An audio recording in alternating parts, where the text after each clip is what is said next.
Do you like sorting things into groups? Today's word is about organizing. Welcome to Word Up with Sofia. Today's word is categorize. Can you say it with me? Categorize.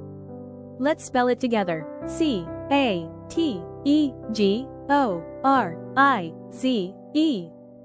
That spells categorize. Categorize means to place things into groups based on similarities. Here are some words that mean the same as categorize. Say them with me. Classify, like sorting animals into pets and wild creatures. Group, like putting markers with markers and crayons with crayons.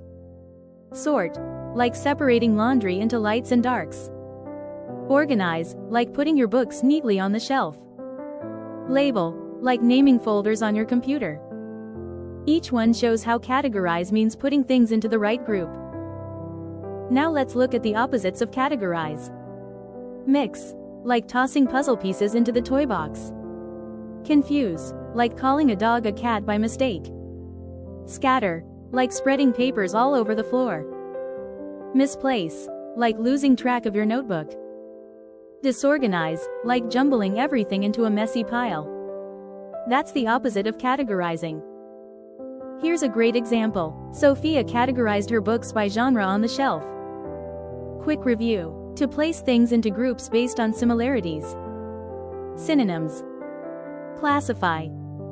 Group. Sort. Organize. Label. Antonyms. Mix. Confuse. Scatter. Misplace. Disorganize. Categorizing makes sense of the world and helps you stay organized. Your challenge: categorize items in your room, sort them by color, size, or type. Fantastic! You categorized items like a pro organizer. Keep sorting and grouping, explorers. Tomorrow brings another Word Up with Sofia.